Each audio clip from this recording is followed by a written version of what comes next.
Hello bachcho, let's discuss this question. Which of the following combination of characters is true for slime molds? A. Parasitic plasmodium without walls, spores dispersed by air currents.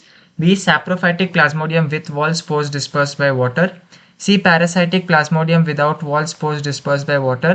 या D saprophytic Plasmodium without wall spore disperse by air currents. इस question को solve करने का की concept है slime moulds के बारे में जानना। ये जो स्लाइम मोल्ड्स है वो प्रोटिस्टेंस होते हैं। उसका मतलब है कि वो यूकैरियोटिक है, यूनिसेलुलर है। और इन स्लाइम मोल्ड्स में एक्चुअली आपको जो मेन बॉडी दिखता है वो होती है प्लाज्मोडियम की, उसी को हम कहते हैं प्लाज्मोडियम। तो इस प्लाज्मोडियम में क्या क्या दिखता है आपको, इस प्लाज्मोडियम के क्या फीचर्स है। ये प्लाज्मोडियम बहुत फीट तक स्प्रेड कर सकता है, स्प्रेड ओवर सेवरल फीट। और इसकी कोई भी वॉल नहीं होती, सेल वॉल एब्सेंट होती है।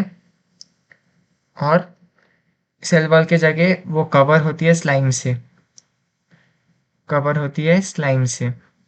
और हम क्या कह सकते हैं कि ये जो प्लाज्मोडियम है, या फिर प्लाज्मोडियम नहीं, ये जो स्लाइम मोल्ड है वो डेड और डीकिंग मैटर के ऊपर जनरली दिखता है। डेड और डीकिंग मैटर के ऊपर वो दिखता है, डेड एंड डीकिंग मैटर।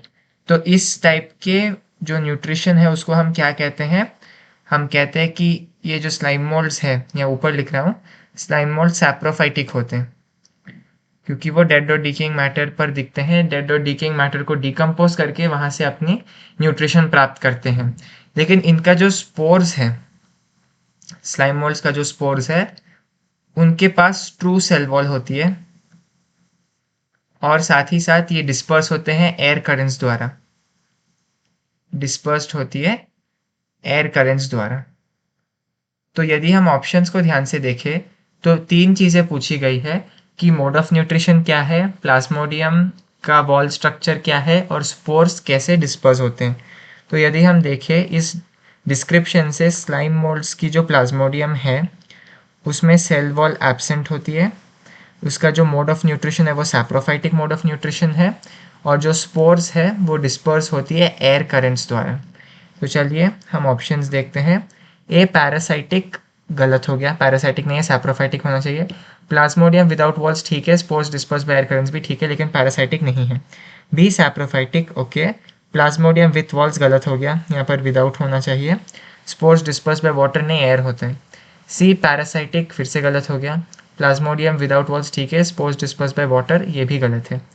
और डी है saprophytic, Plasmodium without walls, spores disperse by air currents, ये ठीक है। So the correct option to this question is option D, saprophytic plasmodium without walls, spores dispersed by air currents. Hope you have understood it well. All the best.